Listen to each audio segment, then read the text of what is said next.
Hi, I'm Mari Ryan. I'm the CEO and founder of Advancing Wellness. It's my pleasure to welcome you to this expert interview where we explore topics related to workplace well-being. My guest today is Attorney Barbara Zabawa. Barbara started the Center for Health and Wellness Law after she recognized a need for legal services that shared a mission with providers to improve patient outcomes and population health, to encourage wellness, protect patient interests in choice of provider and treatment options, provide holistic care, and information access. Attorney Zabawa has 20 plus years of expertise in the healthcare field, first receiving her master's in public health from the University of Michigan before attending law school at the University of Wisconsin at Madison, where she graduated with honors in 2001. Barbara has clerked in the United States District Court for the Western District of Wisconsin, served as a Skadden Fellow representing healthcare consumers on both the national and local level, and worked for a large health insurance company providing advice on the Affordable Care Act, as well as HIPAA, privacy, and security compliance. Barbara is the author of the book, Rule the Rules on Workplace Wellbeing Programs. She's a frequent speaker and writer both nationally and regionally on workplace wellness program compliance, the Affordable Care Act, fraud and abuse issues, and HIPAA compliance. And when she's not looking after the law and her clients, she's chasing after her puppy, a standard poodle named Luna. Barbara, welcome. I'm so delighted to have you here as my guest today. Thank you, Mari. I'm delighted to be here. Great. Well, let's just jump right in and explore a little bit about these topics related to employers' obligations, I guess is probably the best way to describe it, with regard to developing wellness programs and the legal aspects of those. What are the top 3 areas that an employer should consider from a legal perspective when designing a wellness program? Well, from a legal perspective, I think the top 3 areas are: 1, is it a wellness program tied to a group health plan? Because that will determine what laws you need to comply with.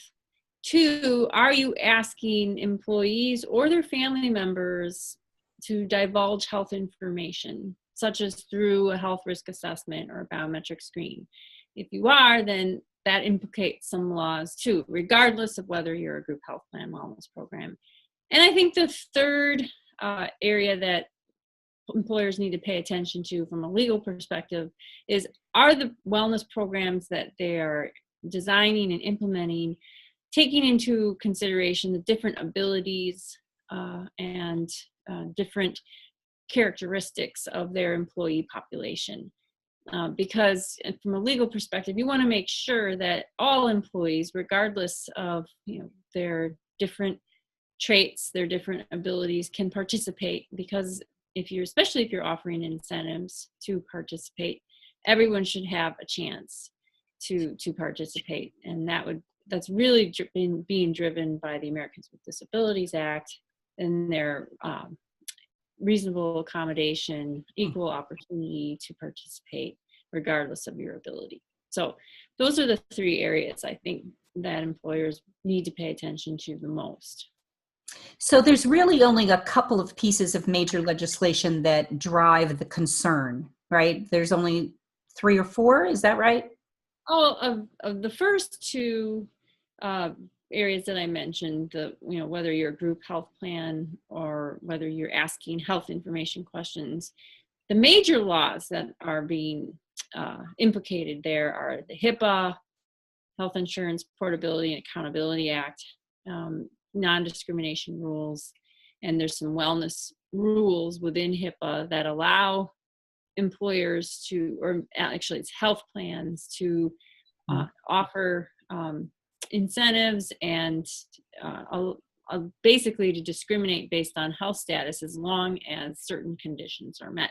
Mm-hmm. The second area, the asking employees or family members health information questions, the primary laws behind that issue are the Americans with Disabilities Act and the Genetic Information Non-Discrimination Act. Right. Now, there are other laws that are implicated when you're asking employee health information questions, for example. It's a group health plan, you may be subject to HIPAA privacy. Well, you would be subject to HIPAA privacy. There are other laws, federal and local level laws that protect privacy. So, but the major ones are those 3 federal laws: HIPAA, ADA, GINA. Great. Okay, excellent. That's a nice, clear description of what those concerns are. We hear a lot these days about wellness incentives. And with regard to incentives, there are some recent cases that are impacting this area. What would you describe as the key aspects of those cases that impact how employers are designing and implementing incentive programs?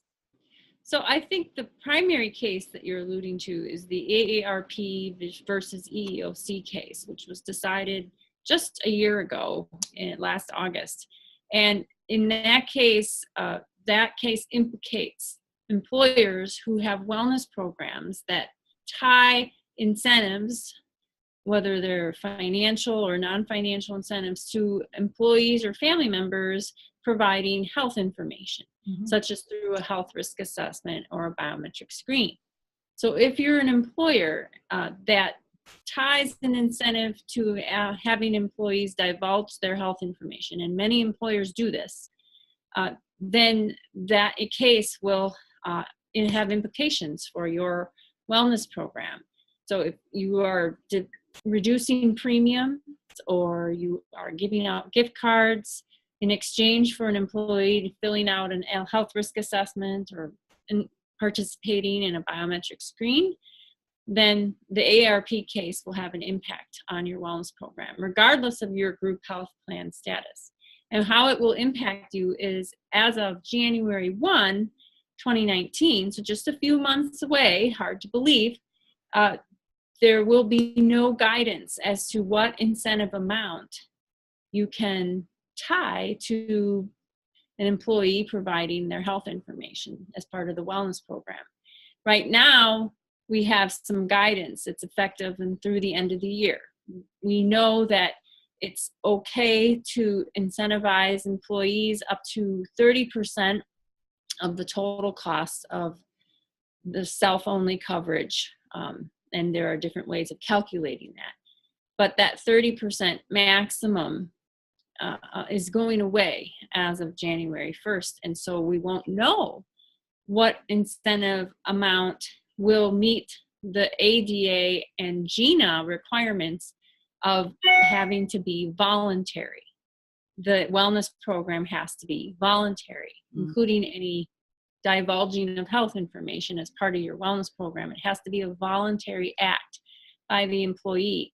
And when you start dangling money in front of employees or other valuable incentives, you have to ask, is that whatever we're dangling in front of them, is that making them feel like they have to give you their health information?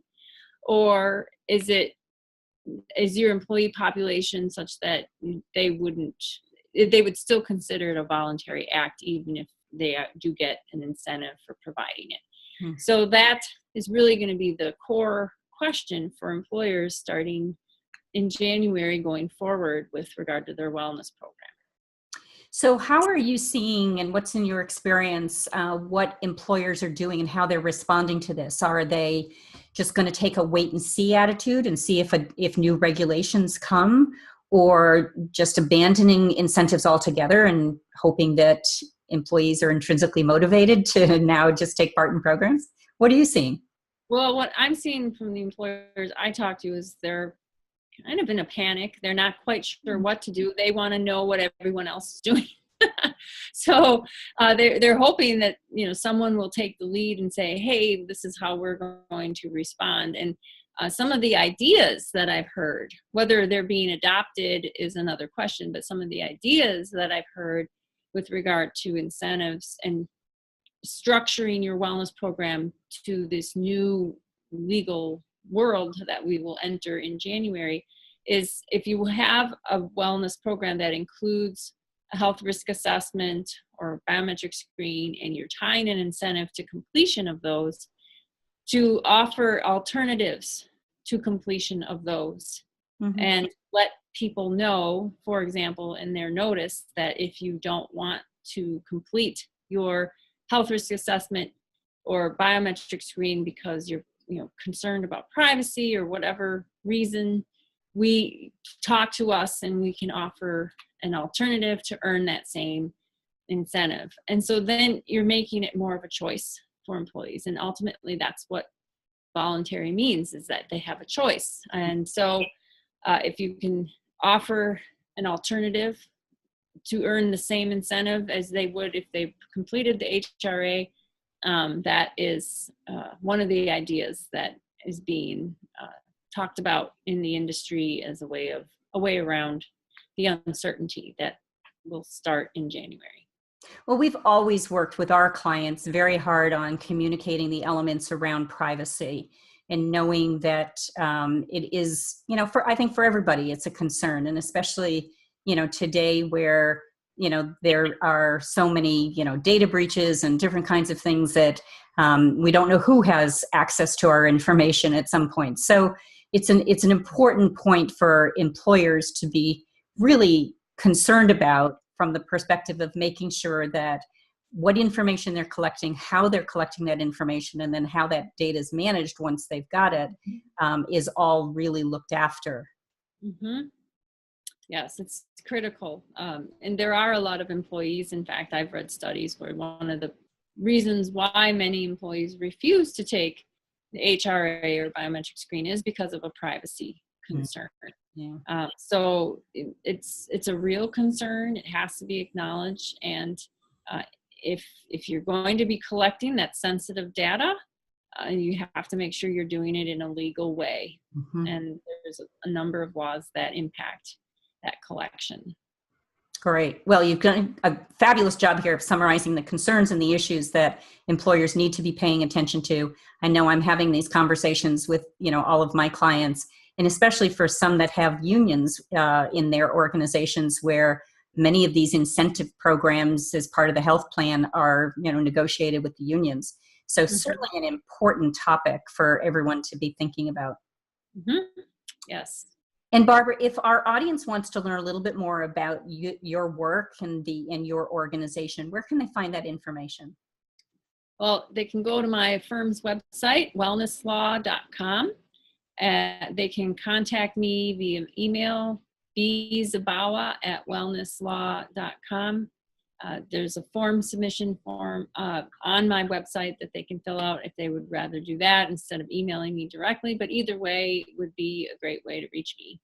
Excellent. Well, thanks so much for taking the time. I really appreciate your clarity with which you've described the current situation and the issues that employers really need to be concerned about. Barbara, thanks so much, and have fun chasing Luna around.